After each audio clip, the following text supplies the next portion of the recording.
कुछ इस कदर गोलों की बारिश बरसाई है, खिलाफ टीमों की सामत सी आई है।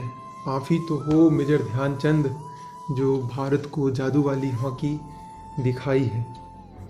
आप सभी को नमस्कार, मैं शिवम। एक लड़का जो अपने गांव से निकलता है और पूरे भारत ही नहीं पूरी दुनिया में अपना नाम करता है, उनका बायोग्राफी आज कवर करेंगे। एक लड़का जिसका नाम ध्यान सिंह होता है, 1905 में अपना छोटा सा गांव इलाहाबाद से निकलता है और फिर देखते देखते देखते वो पंजाब रेजिमेंट तक पहुंचता है। उसके पिताजी सेना में थे और इसी कारण से उनका कभी अस्थाई पढ़ाई नहीं हो सका और नहीं उनका कभी कुछ और नहीं वो अस्थाई कहीं उनका घर बन सका। खैर 1916 में वो पंजाब रेजिमेंट में उनको सैनिक की पोस्ट पे भर्ती होती है। वहीं पे वो देखते हैं, जानते हैं कि हॉकी क्या होता है, हॉकी कैसा होता है, हॉकी क्या चीज़ से खेलते हैं, और फिर वहीं पे वो एक डंडा लेकर हॉकी खेलना शुरू करते हैं। अपने दोस्त को देखते हैं, फिर हॉकी की सफ़र पे निकल चलते हैं। वो 1916 में वो सिपाही के पोस्ट पे आता है और वो देखते देखते देखते देखते वो मेजर के पोस्ट तक पहुंच जाते हैं। उनका नाम ध्यान सिंह था, लेकिन खेल में इस तरीके से ताल्लुक़ थे, खेल में इस तरीके से मसरूफ़ थे कि दुनिया में और कुछ दिखता नहीं था। एक वक्त की बात है जब वो अपने दोस्त के साथ खेल रहे होते हैं तो उनके बगल से बहुत सारे लोग गुजर गए, लेकिन वो कभी किसी को देखे नहीं। उन्हीं में से एक दोस्त बोला कि दोस्त, तुम एक दिन चांद की तरह चमकोगे, और फिर उसी दिन से उनके नाम के टाइटल में लगना शुरू हो गया चंद, ध्यानचंद। और फिर वो ध्यानचंद अपना लोहा, अपना हुनर से पूरे दुनिया को जीतते हैं। उस टाइम अपने भारत को पूरी दुनिया में नाम रखते हैं। खैर देखते देखते ये हॉकी खेलना शुरू किए और फिर यहीं से इनका किस्मत का पासा पलटता है। जो बंदा सिपाही में नौकरी करने आया था, उसको पता नहीं कि मेरा लाइफ कहाँ जाएगा, और वो एक दिन दुनिया के सबसे शिखरतम स्थान पे पहुँचते हैं। स्टार्टिंग में ना खेल का पैसा था और नहीं एक हॉकी स्टिक खरीदने के लिए उसके लिए भी पैसा था, नहीं आने जाने के लिए पैसा था। ये शुरू से ही फाइनेंशियल प्रॉब्लम से जूझते रहे और अंत में इनका यही था। नहीं कभी शुरू में पैसा था कि कहीं खेल सके, एक अच्छा सा स्टिक ले सके, एक जूता ले सके, और अंत भी वही था कि एक अच्छा सा रूम में रह सके, एक अच्छा सा घर बिता सके, एक जीवन व्यतीत कर सके। पैसे के अभाव में वो सब दिन रहे, शुरू से अंत तक रहे। खैर भारत 1928 की बात है, ये भारत गुलाम था, भारत अंग्रेज़ों का गुलाम था, और उन्हीं के अंदर ये खेलना शुरू किया। उन्हीं के अपने दोस्त के बदौलत, अपने रिश्तेदार की मदद से, अपने सैनिक सहपाठी की मदद से खेलना शुरू किया। और खेलते खेलते मेजर ध्यानचंद एक राज्य से दूसरे राज्य, राज्य से देश, देश से दुनिया की ओर अपना नाम रखें, अपना क्रेडिबिलिटी रखें। खैर देखते देखते वक्त का पहिया घूमता है। अब मेजर ध्यानचंद पहला मैच खेलते हैं न्यूजीलैंड के तहत, न्यूजीलैंड के अगेंस्ट मैच खेलते हैं और 3-0 से मात देते हैं न्यूजीलैंड को। उस टाइम थोड़ा सा नाम बना मेजर ध्यानचंद का। उसके बाद ये मैच खेलते हैं यूएसए से।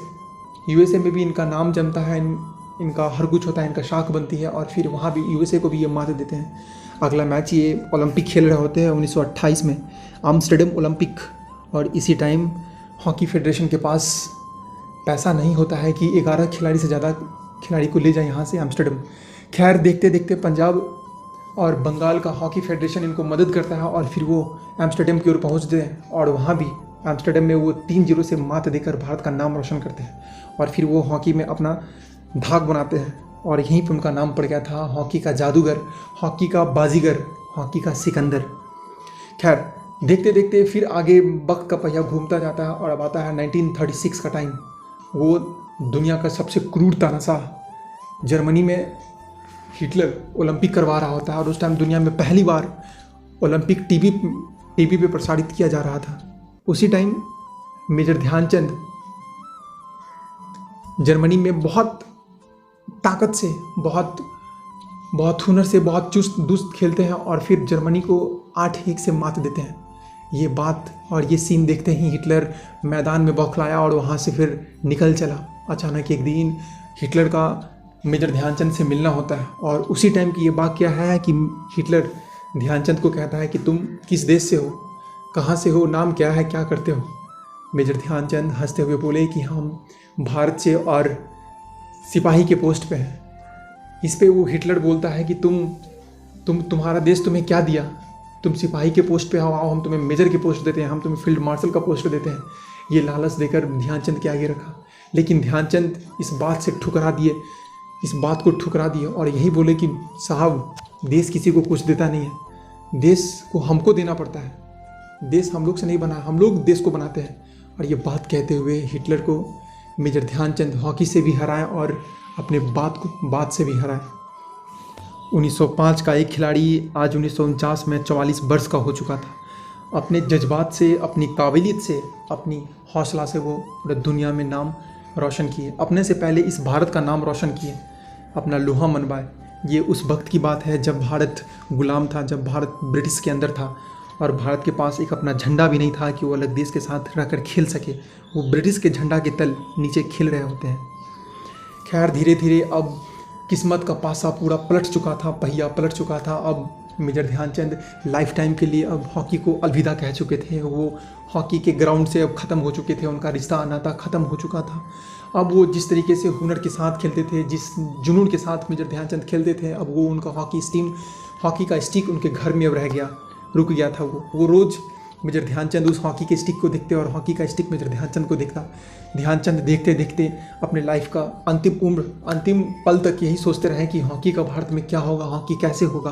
खैर ये 1949 में जब संन्यास लेते हैं, उसके बाद कुछ साल बाद यूरोप में, अमेरिका में और अलग अलग दुनिया के अलग अलग बड़े देशों में, वेस्टर्न कंट्री में हॉकी होता है। और उसी टाइम बहुत सारे लोग बोलते हैं कि सर चलिए ना हॉकी देखने के लिए, चलिए ना हॉकी कुछ सिखाइएगा। लेकिन मेजर ध्यानचंद के पास पैसा नहीं होता है कि वो जाकर किसी को हॉकी सिखा सके, एक टिकट ले सके विदेश जाने के लिए। उनके महज बैंक में 10,000 रुपया था। ये बात 1956 की है, जब उनके बैंक में महज 10,000 रुपया था और उनके घर में 2 बेटा और 1 बेटी, जिनका पढ़ना लिखना, जिनका शादी करना, जिनका घर का खर्चा, हर कुछ उनको देखना था। खैर पैसा के अभाव में वो कभी अपना रूम नहीं छोड़ सके, पैसा के अभाव में कभी वो अपने सपनों के तहत वो कभी जी नहीं सके। कभी फुर्ती और चुस्त दुरुस्त में दिखने वाला ये खिलाड़ी अपने ग्राउंड पे लोहा मनवाता था और आज ये किसी बिछावन पे निढाल पड़ा हुआ, इनके शरीर पे झुर्रिया पड़ा हुआ है जो पता नहीं क्या झांक रहा है, क्या कह रहा है।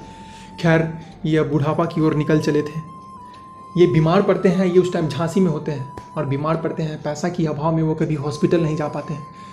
बगल में ही छोटा सा अस्पताल में ये भर्ती होते हैं और वहीं पर इनकी इलाज हो रही होती है। ये बात यूरोप में रह रहे कुछ दोस्त को पता चलता है। दोस्त वहाँ से आता है और बोलता है कि चलिए मैं आपका खर्चा देता हूँ, इलाज का जितना पैसा होगा, जितना खर्चा होगा हम आपको देंगे। लेकिन ये बात से नकार देते हैं मेजर ध्यानचंद।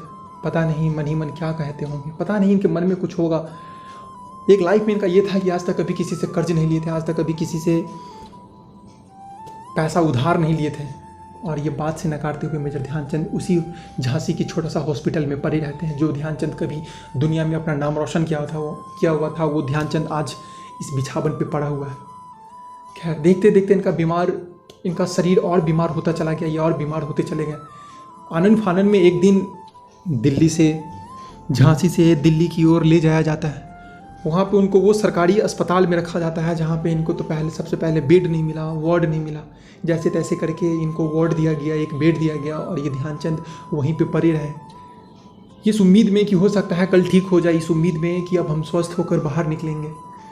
लेकिन वो वहीं पे पड़े रह गए।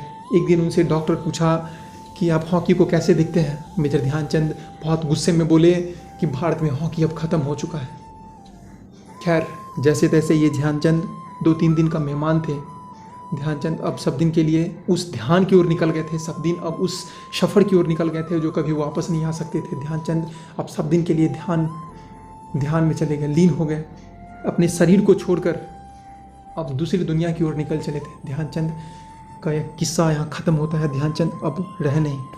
खैर जब ये मृत्यु हुई इनकी, तब संयोग ही कहिए कि उस टाइम झांसी में पंजाब रेजिमेंट का कुछ टुकड़ी था और उसी टुकड़ी में से कुछ लोग वहाँ पे आते हैं और उनको पार्थिव शरीर पे या फिर उनका अंतिम संस्कार में जो यात्रा निकलता है उस यात्रा का पूरा खर्चा गार्ड ऑफ ऑनर देते हैं। लेकिन ये विडंबना है, ये भारत का, ये सर्व की बात है कि उस यात्रा में एक भी न मंत्री, न लीडर, न कोई समाज से भी कोई नहीं था। मेजर ध्यानचंद अकेले ही और निकल चले थे।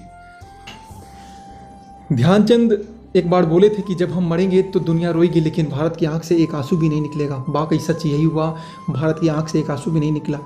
खैर, पार्थिव शरीर पर ध्यानचंद के ऊपर 2 हॉकी का क्रॉस स्टिक लगाकर और ध्यानचंद को सब दिन के लिए विलीन कर दिया गया। सब दिन समाधि की ओर निकल चले।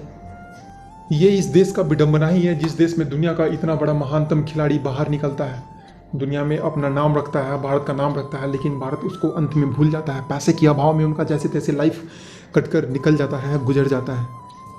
जिस टाइम कभी मेजर ध्यानचंद को ग्राउंड पे देखता था, आज वो ध्यानचंद को दुनिया दिख रही होती है कि ध्यानचंद कैसे निढाल पड़े हुए हैं। और फिर ध्यानचंद का समाधि खत्म होता है, चैप्टर खत्म होता है। मेजर ध्यानचंद तब तक जिंदा रहेंगे, तब तक सबकी स्मृति में, यादों में रहेंगे, जब तक हॉकी का नाम होगा। ये मेजर ध्यानचंद कभी लाइफ में गोल कर कहने वाले आज ध्यानचंद पता नहीं किस गोल की ओर निकल चले थे और उनका लाइफ अब गोल हो चुका था। यदि कहानी अच्छी लगी तो प्लीज़ शेयर कीजिए, सब्सक्राइब कीजिए और कमेंट कीजिए। आप सभी को देखने के लिए धन्यवाद।